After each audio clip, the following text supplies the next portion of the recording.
به نام خدا سلام عرض می کنم خدمت همه شما شاگردان عزیز. امیدوار هستم همگیتان خوب، صحتمند، سالم و سرحال باشین. بخیر به درس امروز حاضر شده باشین و آماده یک درس جدید باشین.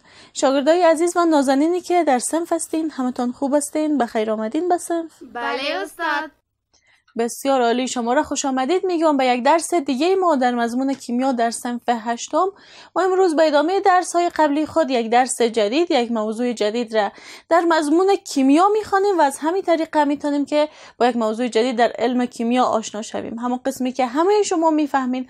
ما در درس های قبلی در مورد تیزاب ها و القلی ها صحبت کردیم. تیزاب ها و القلی ها را شناختیم، فهمیدیم که تیزاب ها و القلی ها در محلول های آبی خود با آیون ها تجزیه میشن، تفکیک میشن.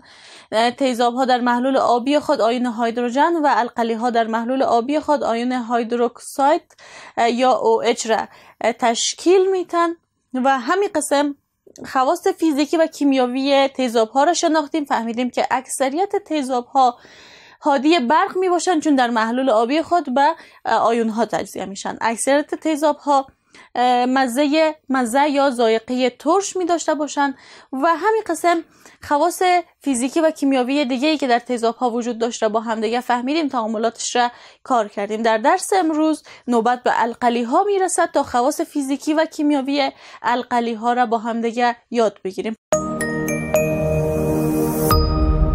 برای حمایت از ما چینل بیگم اکادمی را سابسکرایب کنید و سپس زنگوله را فشار دهید تا به تمام ویدیوهای درسی ما دسترسی داشته باشید و از آنها مستفید شوید. پس عنوان درس امروز ما القلی ها و خواص القلی ها می باشه و این درس ما شامل صفحه 80 و 81 کتاب کیمیایتان هست. به شکل کلی اهداف ما در درس امروز ای هست که بفهمیم القلی ها دارای کدام خواص فیزیکی و کیمیاوی هستند و چگونه تشخیص میشن. پس شما هم مثل همیشه قلم و کتابچه‌تان پیشتان باشد، نکات مهم درس امروز را یادداشت کنید تا زمانی که درس امروز تمام میشه به اهدافی که داریم برسیم.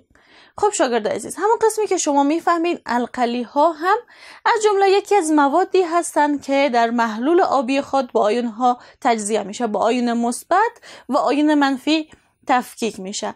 آیون منفی که در القلی ها وجود داره در تمام القلی ها یکسان هست و او آیون عبارت از آیون هیدروکساید یا گروپ OH با چارج منفی می باشه، یعنی انیون ها در محلول آبی تمام القلی ها با همدیگه یکسان هست.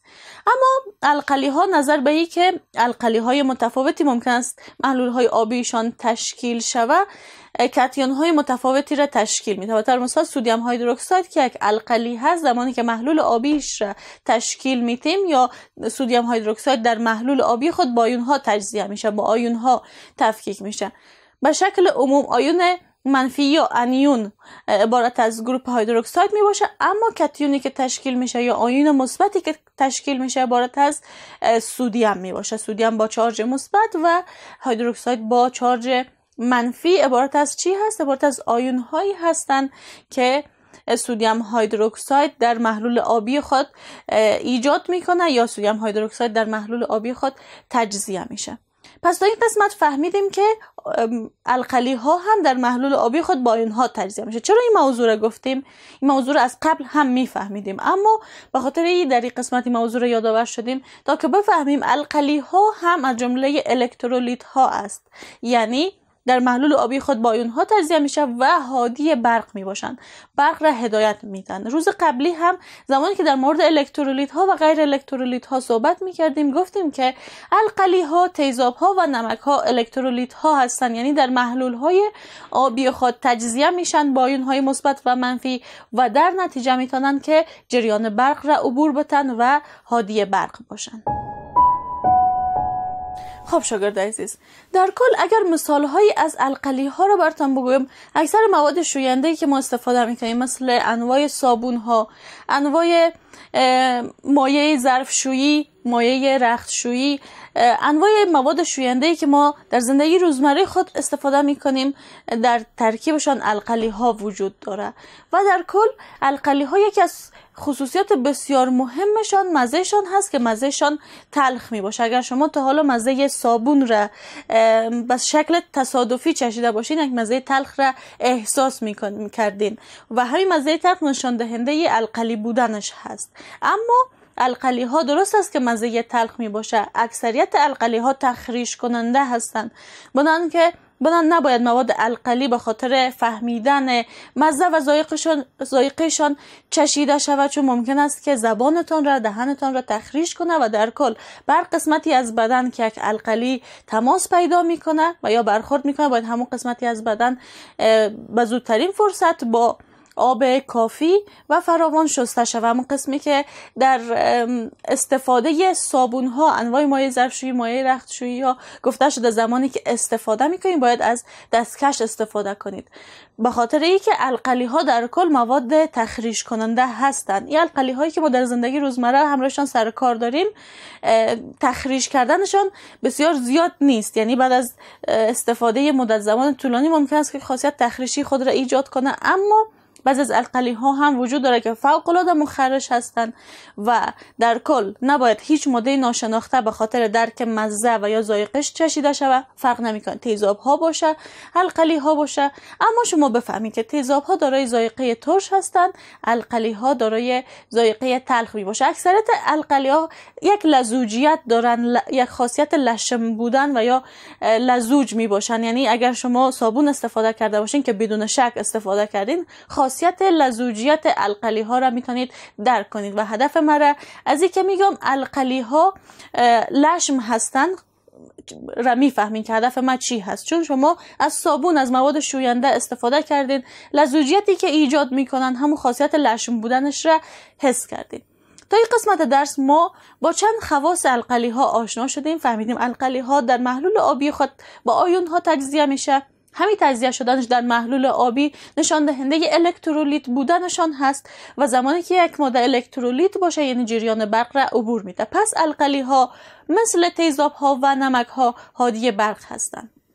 همین قسم فهمیدیم که القلی ها دارای ذائقه تلخ می باشه. اکثریت القلی ها لشم هستن، یک لزوجیت مخصوص به خودشان را دارند. مثال هایش را با همدیگه فهمیدیم، از جمله مثال هایی که یادآور شدیم مثل صابون، مایع ظرفشویی، مایع رختشویی از جمله مثال هایی است که به القلی ها ما میتونیم یادآور شیم. اما اکثریت القلی ها خاصیت تخریش کننده را دارند، مخرش هستند، بنابراین نباید هر ماده ای به خاطر که تشخیص شود القلی هست و یا هر القلی به خاطر تشخیص مزهش چشیده شود. به شکل کلی القلی ها رنگ کاغذ لتمس را تغییر میده. همون قسمی که تیزاب ها رنگ کاغذ لتمس را تغییر میده، القلی ها هم رنگ کاغذ لتمس را تغییر میده. به شکل کلی تیزاب ها رنگ کاغذ لتمس آبی را به سرخ تبدیل میکنن و القلی ها رنگ کاغذ لتمس سرخ را به آبی تبدیل میکنن. یک خصوصیت بسیار مهمه تشخیصی القلی ها و تیزاب ها می باشه. ما بخیر در درس بعدی بعضی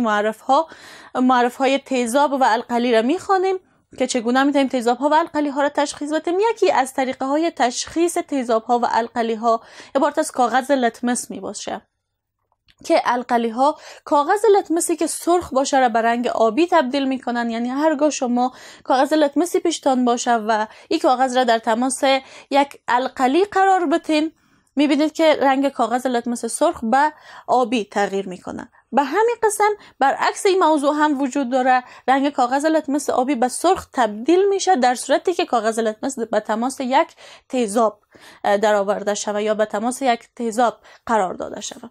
پس در این قسمت درس هم یکی از خصوصیات القلی ها را فهمیدیم که رنگ کاغذ لتمس را تغییر میده و فهمیدیم که چگونه میتونیم یک القلی را با استفاده از یک کاغذ لتمس از یک تیزاب تشخیص بدیم. القلی ها برق را هدایت میتن. یک موضوع بسیار مهم هست که شما باید 3 ماده الکترولیت را که در کتاب صنف 8 میخوانید، تیزاب ها، القلی ها و نمک ها را بشناسید. تیزاب ها و القلی ها را تا حدی شناختین، بخیر نمک ها را در فصل بعدی با هم دیگه میخوانیم. از جمله القلی های بسیار مهمی که وجود داره من میتونم براتون سدیم هیدروکساید را نام بگیرم. چندین بار سدیم هیدروکساید را از زمانی که درس القلی ها را شروع کردیم با هم دیگه کار کردیم، فهمیدیم که سدیم هیدروکساید چگونه ایجاد میشه. سدیم هیدروکساید از جمله یکی از القلی های بسیار مهم هست که از تعامل مستقیم سدیم اکساید یا اکساید سدیم به همراه آب تشکیل میشه. زمانی که سدیم اکساید به همراه آب وارد تعامل شود و سدیم هیدروکساید را میسازه که یکی از القلی های بسیار مهم هست.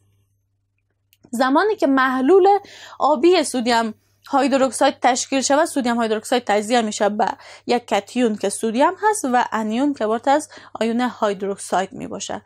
آیون هیدروکساید چارج منفی داره به نام انیون هست و آیون سدیم چارج مثبت داره به نام کاتیون می باشه. از جمله القلی های بسیار مهم دیگه ای که وجود داره میتونم برای شما از پتاسیم هیدروکساید یادآورم. پتاسیم هیدروکساید هم از جمله یکی از القلی ها است و در محلول آبی خود تجزیه میشه با آیون مثبت پتاسیم و آیون منفی هیدروکساید. یعنی انیون در این مرکب عبارت از گروپ هیدروکساید هست و کاتیون در این مرکب زمانی که محلول آبیش تشکیل میشه و تجزیه میشه عبارت از عنصر یا آیون پتاسیم می باشه. آیون پتاسیم با چارج مثبت عبارت از کاتیون تشکیل شده در محلول آبی پتاسیم هیدروکساید می باشه. از جمله یکی از القلی های بسیار مهم دیگه ای که وجود داره عبارت از کلسیم هیدروکساید هست که کلسیم هیدروکساید هم موارد استفاده بسیار زیادی در صنعت داره و همین قسم زمانی که موارد استفاده تیزاب ها و القلی ها رو با هم دیگه خواندیم شما در این مورد بیشتر معلومات میگیرین. اما در کل کلسیم هیدروکساید یک مرکب بسیار مهم، یک القلی بسیار مهم، بسیار کاربردی هست و کلسیم هیدروکساید هم در محلول آبی خود تجزیه میشه، با آیون ها تفکیک میشه. آیون مثبتش عبارت از آیون مثبت کلسیم یا کاتیون عبارت از آیون مثبت کلسیم و انیون عبارت از آیون منفی هیدروکساید میباشه. شاگرد عزیز، درس ما هم در همین قسمت به پایان میرسه. کسی از شما در درس امروز سوالی یا مشکلی نداره؟ نه خیر استاد. بسیار عالی، خوشحال هستم که درس امروز را یاد گرفتین. ما در درس امروز در مورد خواص القلی ها صحبت کردیم. فهمیدیم که القلی ها در محلول های آبی خود تجزیه میشن، تفکیک میشن با آیون های مثبت و منفی. آیون منفی در محلول آبی تمام القلی ها عبارت از گروپ هیدروکساید هست و کاتیون ها ممکن است متفاوت باشه، در القلی های مختلف متفاوت هست.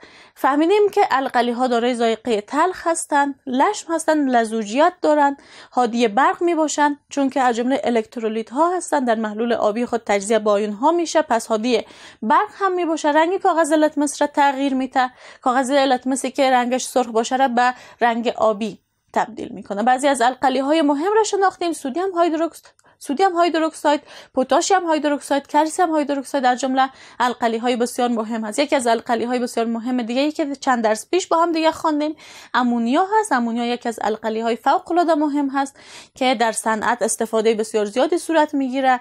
از امونیا کود یوریا حاصل میشه که در کشور ما افغانستان هم در فابریکه کود برق مزار شریف سالانه مقدار بسیار زیادی کود یوریا تولید میشه. در درس امروز با شما چند سوال را بحث کارخانگی دارم و یا بهتر است که بگم یک سوال را بحث کارخانگی دارم. سوالی که کارخانگیتان هستی است که در کتابچه هایتان در مورد خواص القلی ها هر قدر معلوماتی که خودتان میدونید و هر قدر معلوماتی که از این درس گرفتین نوشته میکنید و یک کارخانگی بسیار مهم دیگه ای که براتون دارم این است که درس ها را تکرار میکنید.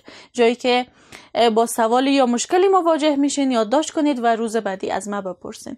تا روز بعدی که دوباره مضمون کیمیا داریم، همه شما را به خداوند بزرگ و بی نیاز میسپارم. قبل از آغاز درس بعدی وقفه کوتاه میگیریم.